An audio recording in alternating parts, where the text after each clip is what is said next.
Hello my dear student, कैसे हैं? उम्मीद है कि आप लोग अच्छे होंगे। और इस वीडियो में हम लोग क्लास 10 का एसएसटी का 3 नंबर वाले जितने प्रश्न हैं वो सभी प्रश्नों को देखने वाले हैं, जो कि आप लोग के लिए जो है चुन-चुन के लाया गया है। ये सारे वीडियो आप लोग देख लेते हैं तो 3 नंबर का प्रश्न एक भी आप लोग से जो है छूटने वाला नहीं है। ये प्रश्न 5 नंबर में भी आ सकता है, 3 नंबर में भी आ सकता है, 2 नंबर में भी आ सकता है। तो आप लोग जो है स्पेशल जो है ये 3 नंबर वाले ही प्रश्न हैं। तो आप लोग पूरा वीडियो को देखिए, और आधा-अधूरा अगर वीडियो देखिएगा तो आप लोग जो है वो थोड़ा-सा दिक्कत भी हो सकता है। तो सभी हम लोग जो है वो 3 नंबर वाले प्रश्नों को देखने वाले हैं इस वीडियो में। चलिए फिर शुरू करते हैं बिना देर किए।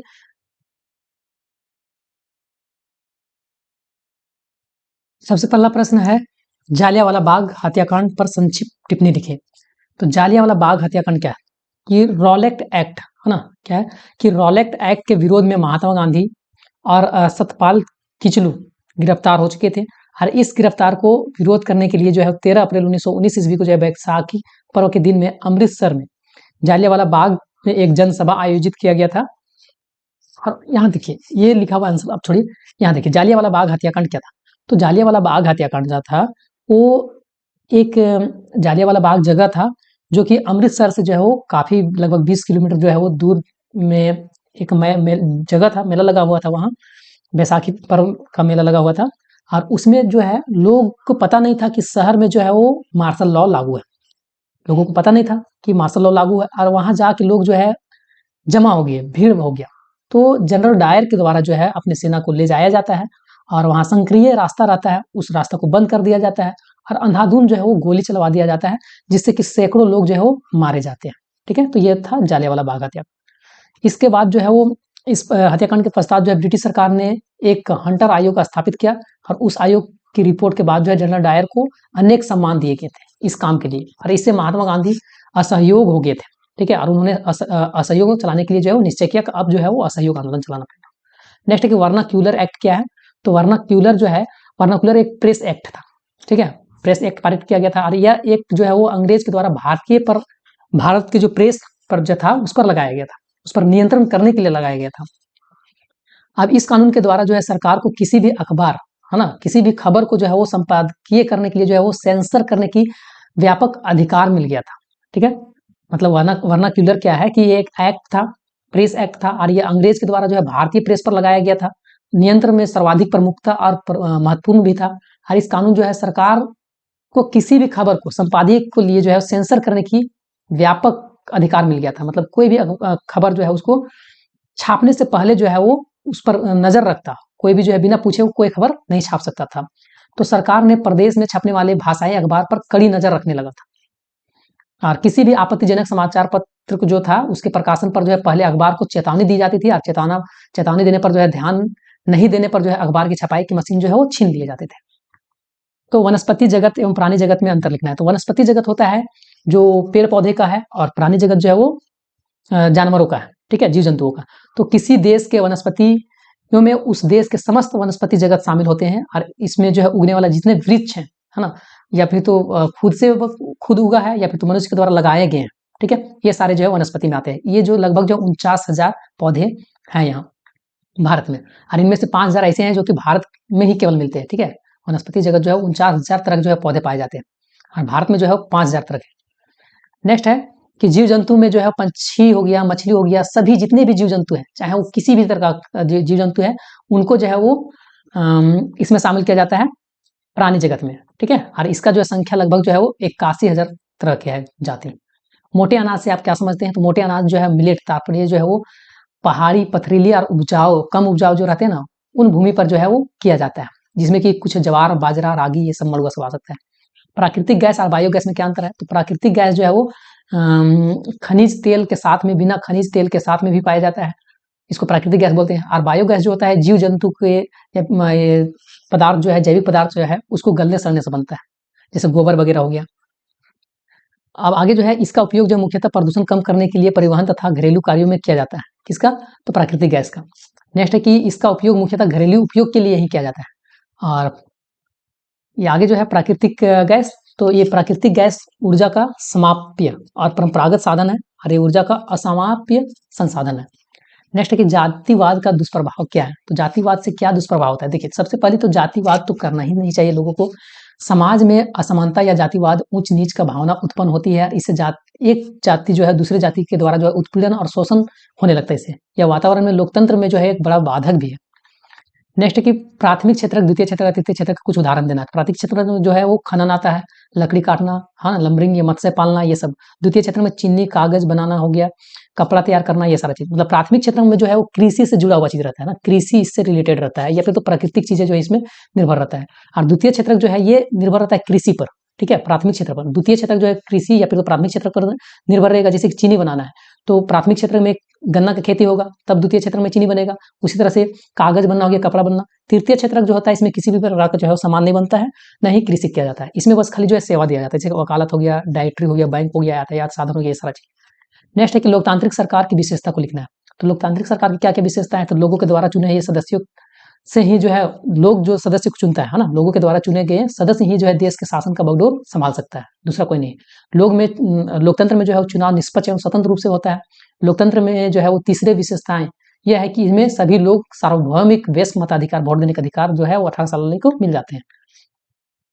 मरियान और जर्मेनिया कौन थे, जिस तरह उन्होंने चित्रित किया गया है, उनका महत्व क्या है?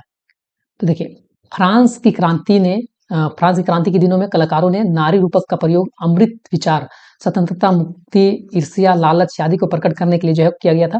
और कुछ कलाकार ने जो है इनको महिला के रूप का प्रयोग भी किया, ठीक, जिस तरह हम लोग का भारत माता किस तरह से है उस तरह से। नेक्स्ट, भारतीय अर्थव्यवस्था पर महामंदी के प्रभाव की व्याख्या करते हुए टिप्पणी लिखना है। तो भारतीय अर्थव्यवस्था जो महामंदी आया था उसके बारे में लिखना है। इस महामंदी को जो है 1929 से लेकर 1934 के समय जो है वो महामंदी बोला जाता है। और इस काल में भारत के आयात और निर्यात पर जो है कोई भी व्यापार में जो है कोई लगभग जो है 50% का कमी आया हुआ था। और इस महामंदी में जो है वो बंगाल के पटसन पैदा करने वाले लोगों पर जो है विशेष रूप से बड़ा विनाशकारी प्रभाव पड़ा था, जिसमें कि 60% तक जो है इसमें गिरावट आया था। नेक्स्ट है कि संक्षेप में बताइए कि दो महायुद्धों के बीच में जो आर्थिक परिस्थिति पैदा हुई है उनसे अर्थशास्त्रियों और राजनेताओं ने क्या सबक सीखा? तो सबसे पहला कि अंतर युद्ध, है ना, के आर्थिक अनुभव बहुत खराब थे, अधिकतर देश बर्बाद हो गए थे। दो महायुद्ध हुआ, पहला विश्व युद्ध और दूसरा विश्व युद्ध। इससे जो है वो ये सीख मिलता है कि आर्थिक अनुभव बहुत खराब था, अधिकतर देश इससे बर्बाद हो गया और बहुत से शहर भी जो है नष्ट हो गए थे। अर्थशास्त्रियों और राजनेताओं ने यह सबक सीखा कि देशों की आर्थिक स्थिरता सुनिश्चित करना होगा। नेक्स्ट है कि भूमि निम्नीकरण से आप क्या समझते हैं, या फिर तो भूमि निम्नीकरण किसे कहते हैं? तो भूमि यानी कि जमीन को किसी भी प्रकार से जो है वो कट छाना, बह जाना, ये भूमि निम्नीकरण कहलाता है, ठीक है। प्राकृतिक तथा मानव निर्मित कारणों से किसी भी तरह से जो है भूमि पर अगर उपजाऊ कम हो रहा है या फिर तो भूमि का मिट्टी अगर बह जा रहा है तो इसको जो है भूमि निम्नीकरण बोला जाता है।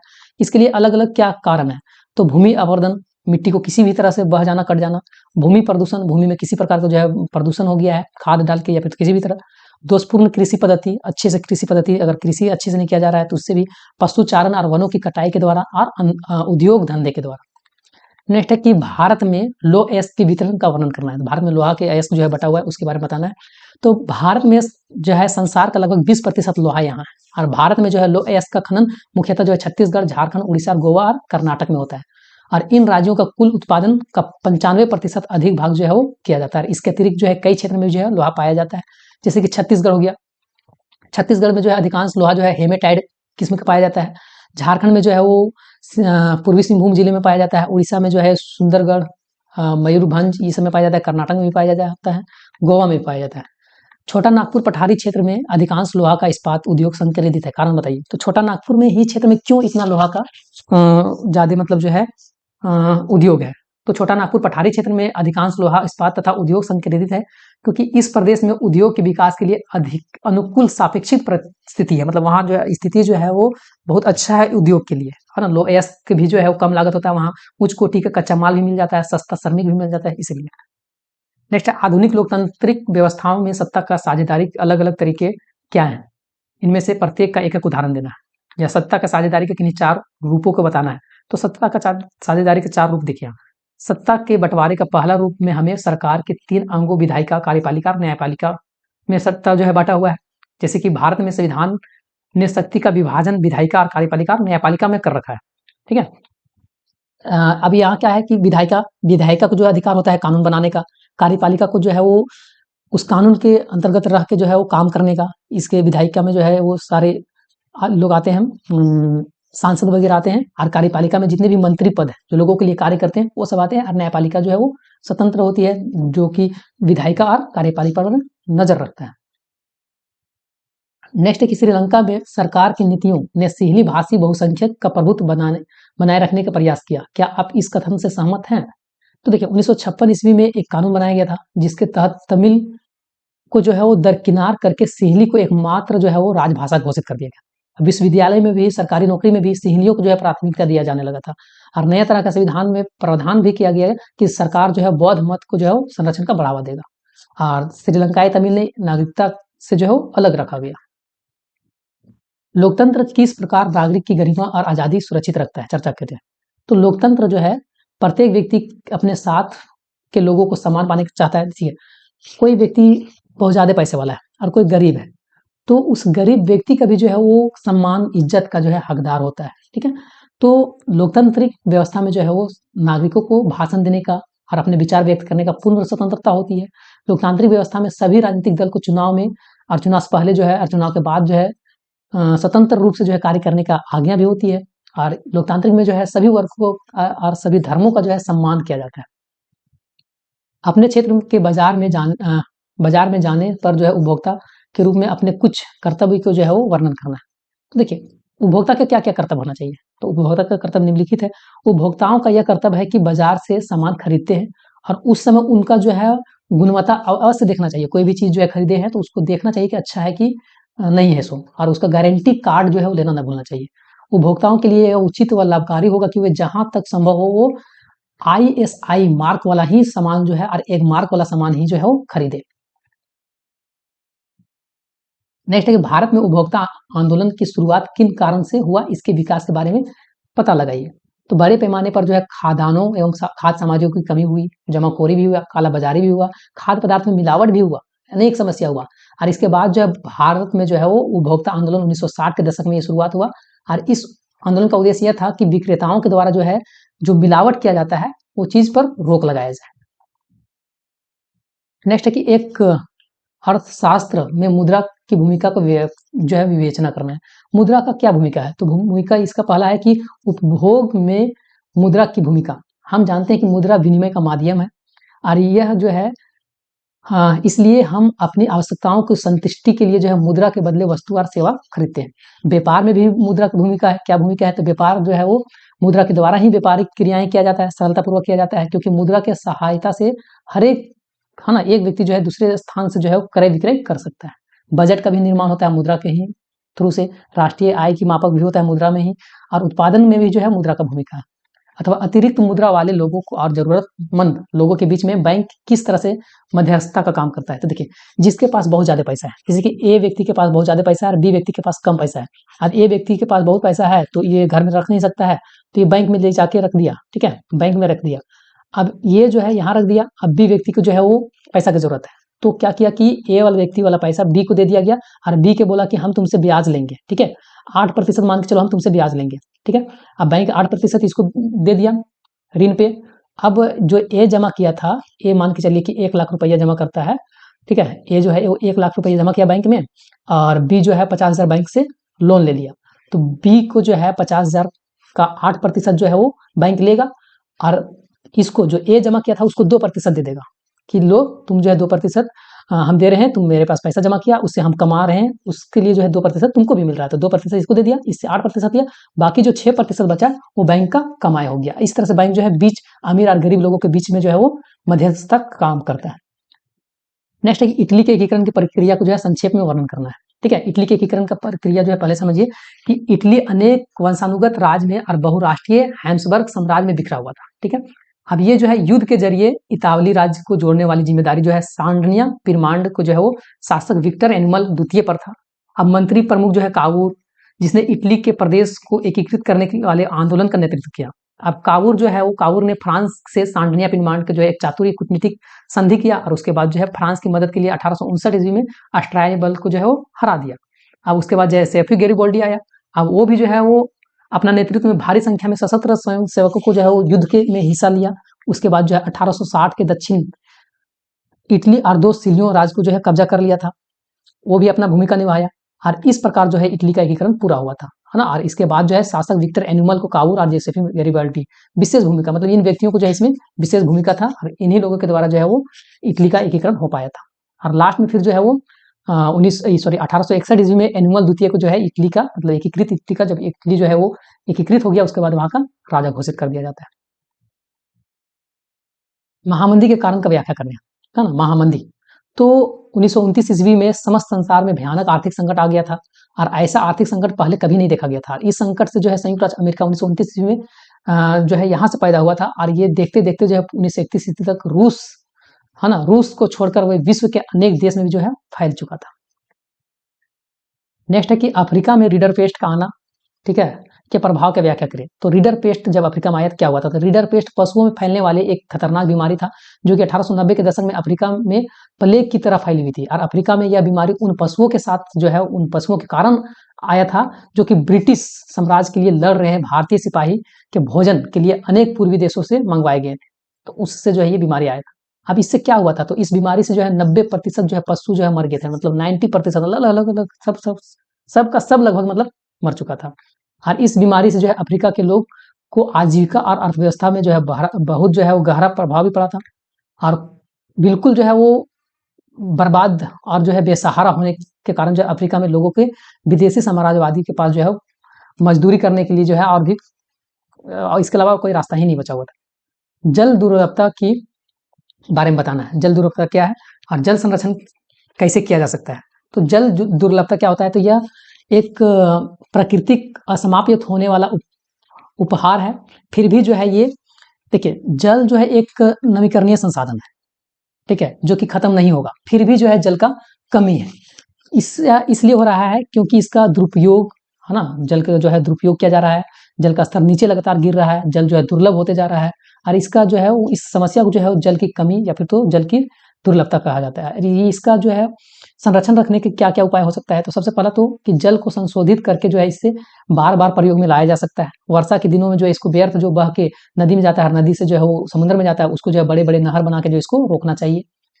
नेक्स्ट है परंपरागत ऊर्जा और गैर परंपरागत ऊर्जा में अंतर बताना है। तो परंपरागत ऊर्जा जो है वो जो पहले से चलते आ रहा है ठीक है तो ये प्राचीन काल से प्रयोग होने वाली ऊर्जा है और गैर परंपरागत जो कि अब हो रहा है ठीक है अब हो रहा है मतलब हाल फिलहाल से ये समाप्त होने वाला जो है साधन है और ये जो है गैर परंपरागत जो है कभी नहीं समाप्त होगा। इसमें जो है परंपरागत में कोयला, पेट्रोलियम, परमाणु ऊर्जा, शक्ति ये सब आता है और इसमें सौर ऊर्जा जो कि भूतापीय ऊर्जा, ज्वारीय ऊर्जा, पवन ऊर्जा ये सब गोबर वगैरह। नेक्स्ट है उद्योग द्वारा पर्यावरण निम्नीकरण को कम करने के लिए उठाए गए विभिन्न उपायों को चर्चा करना है। तो उद्योग द्वारा पर्यावरण के निम्नीकरण को कम करने के लिए विभिन्न उपाय जो है वो जल शक्ति का प्रयोग है ना। इससे हमें कोयला, लकड़ी, खनिज तेज से जो है वो पैदा की गई बिजली जो हवा प्रदूषित करता है उसके स्थान पर जो है जल के द्वारा बिजली पैदा किया जाए उसको यूज करेंगे। मतलब देखिए कोयला से जो बिजली उत्पादन किया जा रहा है उसको हटा के जो है पानी से बिजली उत्पादन करना चाहिए। तापीय बिजली पैदा करने में अच्छी प्रकार की कोयला प्रयोग है ना। कारखानों के लिए जो है वो कारखानों को नगर से दूर में रखना चाहिए। प्रदूषित जल को जो है वो नदी में छोड़ने से अच्छा है कि उसको कहीं गड्ढा में जो है वो छोड़ा जाए। सत्ता का साझेदारी क्यों जरूरी है? सत्ता का साझेदारी जरूरी इसलिए है इसके दो पक्ष है ना।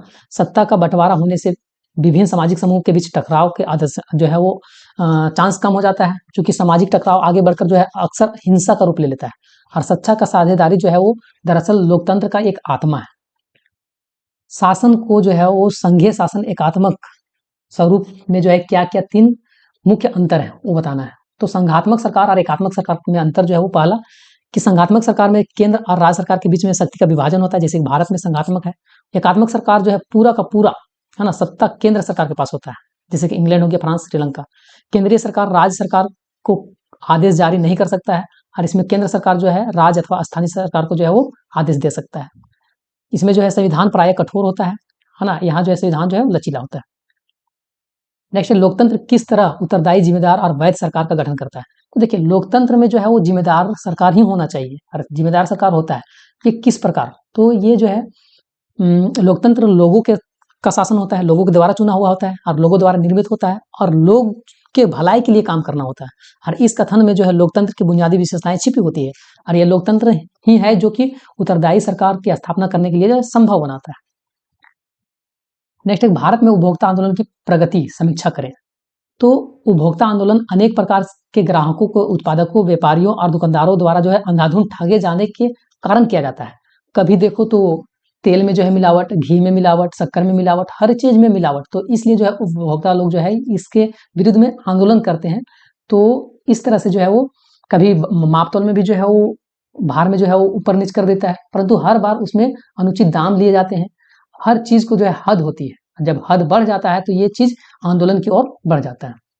तो इससे अंत में जो है तंग होकर उपभोक्ता ने जो है 1960 ईस्वी में आंदोलन किया और इसके विरुद्ध आंदोलन चलाया गया और सरकार को 1986 ईस्वी में उपभोक्ता सुरक्षा अधिनियम जो है बिल पास करना हुआ।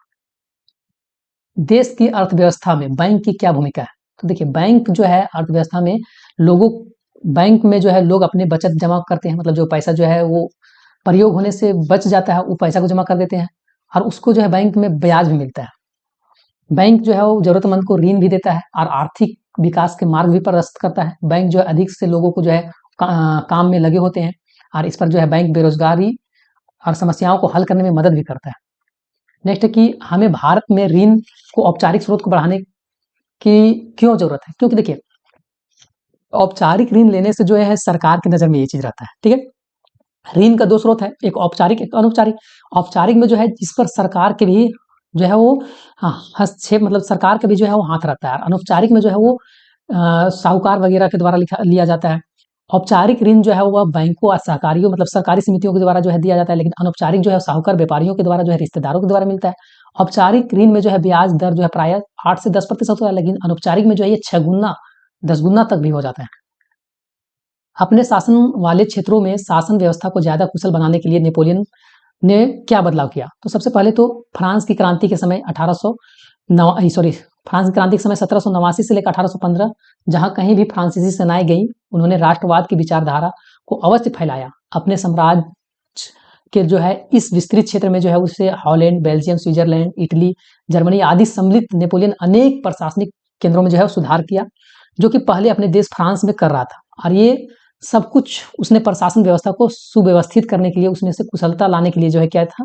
और 1804 ईस्वी में जो है इसका सिविल कोड नाम से जो है प्रसिद्ध हो गया था। अब नेपोलियन क्या क्या प्रशासनिक सुधार किया? तो जन पर विशेष अधिकार जो था उसको समाप्त कर दिया गया, कानून की नजर में सबको बराबर रखा गया, संपत्ति के अधिकार को सुरक्षित बनाया गया और प्रशासनिक विभाजन को सरल बनाया गया और शुल्क जो है था उससे मुक्ति भी दिलाया। तो ये अनेक तरह का जो है काम किया गया। बताइए कि पूर्व आधुनिक विश्व में बीमारियों और वैश्विक प्रसार अमेरिका भूभाग के उपनिवेशीकरण किस प्रकार मदद मिला? तो स्पेनिश विजेताओं सबसे शक्तिशाली हथियार जो था वो किस्म का जो है सैनिक हथियार तो कोई था ही नहीं। मतलब देखिए, स्पेनिश विजेताओं जो था उसके पास कोई हथियार नहीं था। हथियार के रूप में वो लोग जो है चेचक के कीटाणु था उसको जो है हथियार के रूप में जो है वो प्रयोग किया। और ये जो है वो लाखों साल दुनिया से अलग थलग रहने के कारण अमेरिका में अचानक वो लोग गए तो उसके साथ में बीमारी भी गया और अमेरिका के लोग जो है उस बीमारी से लड़ने के लिए उस सबके पास प्रतिरोधक क्षमता नहीं था। तो इसके चलते जो है ये लोग हथियार के रूप में इसका प्रयोग किया। जावर कौन होता था? उनका कार्य क्या होता था? तो उद्योगपति नए मजदूर की भर्ती के लिए एक जावर रखता था और जावर कोई पुराना और विश्वसनीय कर्मचारी होता था। जावर का काम क्या था? तो जावर अपने गांव से लोगों को लाता था और उसमें जो है विश्वास दिलाता था कि उसके शहर में जो है वो नौकरी वगैरह दिया जाएगा। ठीक है, तो ये सारा चीज। भारत में वन और वन जीवन का संरक्षण क्यों आवश्यक है? तो भारत में जो है वन और वन जीवन संरक्षण की पारिस्थितिकी विविधता बनी रहती है। इससे संरक्षण से हमारा जो है जीवन साध्य रहता है और इससे जो है जीवन साध्य जैसे कि पानी हो गया, वायु हो गया, मृदा, ये सब शामिल है। खनिज संरक्षण क्यों जरूरी है? खनिज संरक्षण इसलिए जरूरी है कि खनिज एक जो है वो अनवीकरणीय संसाधन है और इसका एक बार प्रयोग करने से जो है ये लाखों साल इसको बनने में लगता है और ये अपने भावी पीढ़ी के लिए, आने वाली पीढ़ी के लिए जो है वो बचा के रखना बहुत जरूरी है, ताकि उन लोगों को मिले देखने के लिए मिले कि हाँ किस तरह के।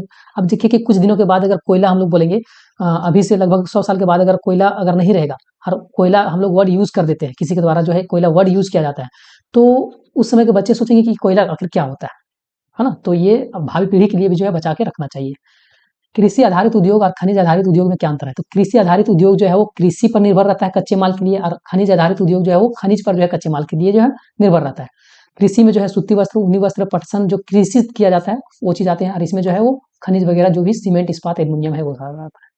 नेक्स्ट है कि श्रीलंका के समाज के जातीय बनावट की व्याख्या करना है। तो श्रीलंका एक द्वीपीय देश है जहाँ की 74% लोग जो है सिंहली बोलते हैं, जबकि 18% लोग तमिल बोलते हैं। और यहाँ जो है अन्य भी छोटे छोटे जो है वो ईसाई, मुसलमान जो है वो लोग हैं। और ये जो है 74% जो सिंहली लोग हैं ये बहुसंख्यक है। तो बहुसंख्यकवाद ये सब होने के कारण जो है अपने मन मर्जी से जो है अपने मन से जो है सारी चीज करते हैं और अल्पसंख्यक पर जो है सारे के सारे जो है वो चीजों को थोप देते हैं और इसके चलते वहां गृह युद्ध भी होते रहता है। भारत की संघीय व्यवस्था बेल्जियम से मिलती जुलती एक विशेषता और उससे अलग एक विशेषता बताना है। तो बेल्जियम से मिलती जुलती विशेषता क्या है? तो दोनों देश भारत और बेल्जियम एक संघीय शासन व्यवस्था है और इससे अलग एक विशेषता क्या है? तो भारत में तीसरे स्तर की सरकार है ना। भारत जो है भारत में तीसरे स्तर पर बेल्जियम की भांति कोई सामुदायिक सरकार नहीं, अलग अलग जाति की। देखिए बेल्जियम में अलग अलग जाति की सरकार है तीसरे स्तर का, लेकिन जो है भारत में अलग अलग जाति के लिए तीसरे स्तर का सरकार नहीं है। नेक्स्ट है लोकतंत्र किन परिस्थितियों में जो है सामाजिक विविधता को संभालता है और उनके बीच सामंजस्य बैठाता है। तो लोकतंत्र जो है लोकतंत्र में ही जो है ये संभव है कि विभिन्न भाषा को बोलने वाले लोग जो है अपनी भाषा विकसित करने का मौका मिलता है। हर भाषा के लोग जो है अपने निजी स्कूल खोल सकते हैं।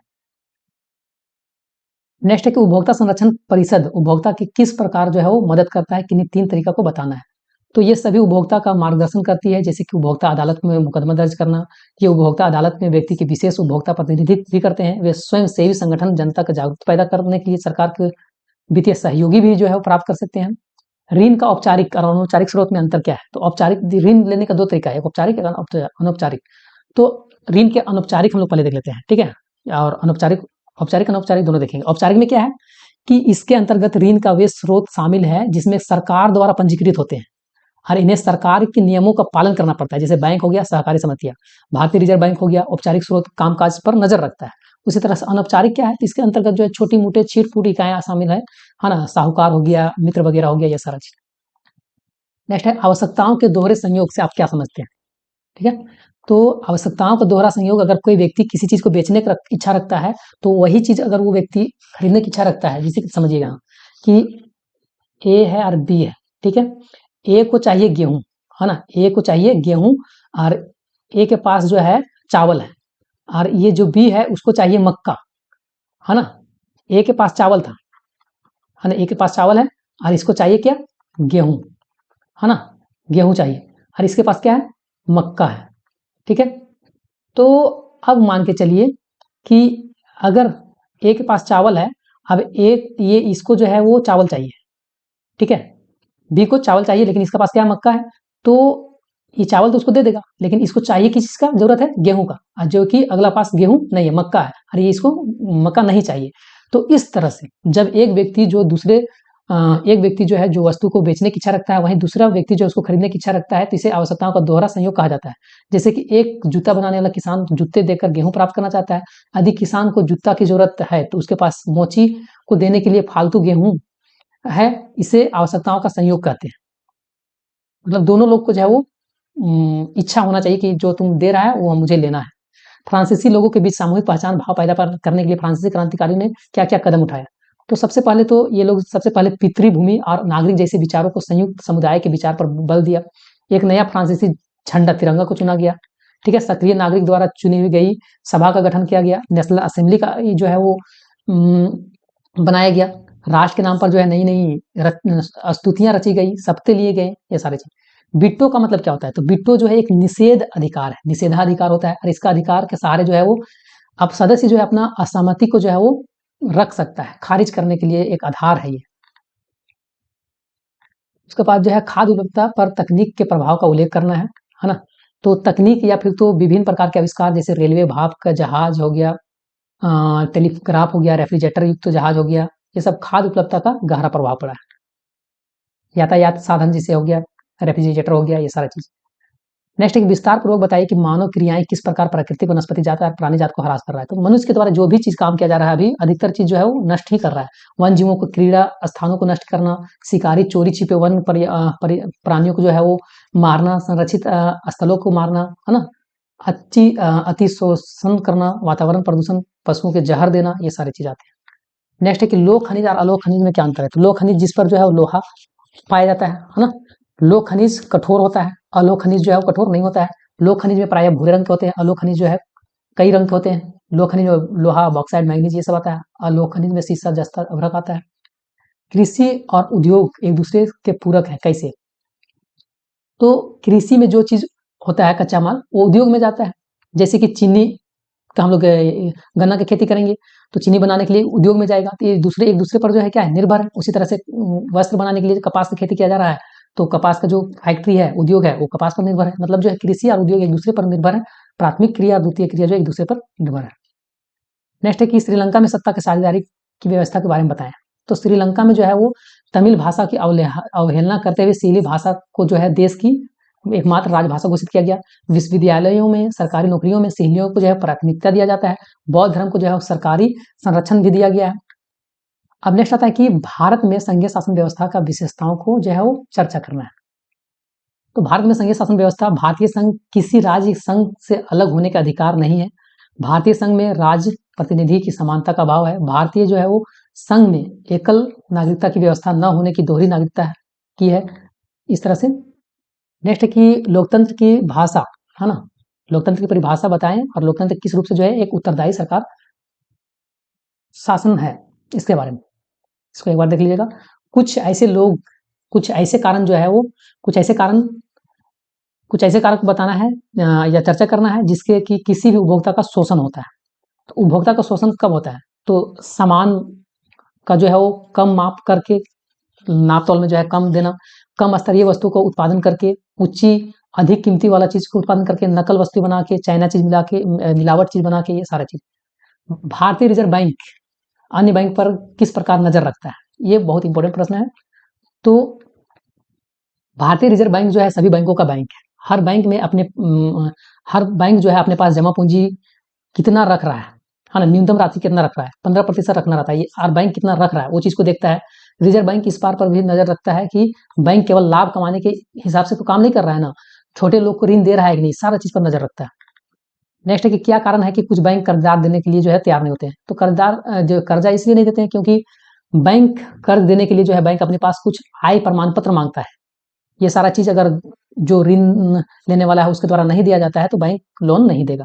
कुछ लोग अपनी नौकरी के विषय में बैंकों के ब्यौरा नहीं करा सकते हैं, तो इसलिए नहीं देता है। कुछ लोग जो है कर्जे के बदले में भूमि, पशु या संपत्ति का जो है वो आदि का जो है वो ऋण धारक उपलब्ध नहीं करा सकते हैं, इसलिए जो है वो कभी कभी बैंक जो है वो ऋण देने से मना कर देता है। तो इस प्रकार 3 नंबरिया सारा क्वेश्चन था, 5 नंबर में भी आ सकता है। इसके बाद जो है एक वीडियो और आएगा जिसमें 2 नंबरिया प्रश्नों को बताया जाएगा। मिलेंगे हम लोग नेक्स्ट वीडियो में, काहे कि वीडियो काफी लंबा हो चुका है। तब तक के लिए फिर जय हिंद, जय भारत, जय झारखंड, जोहार।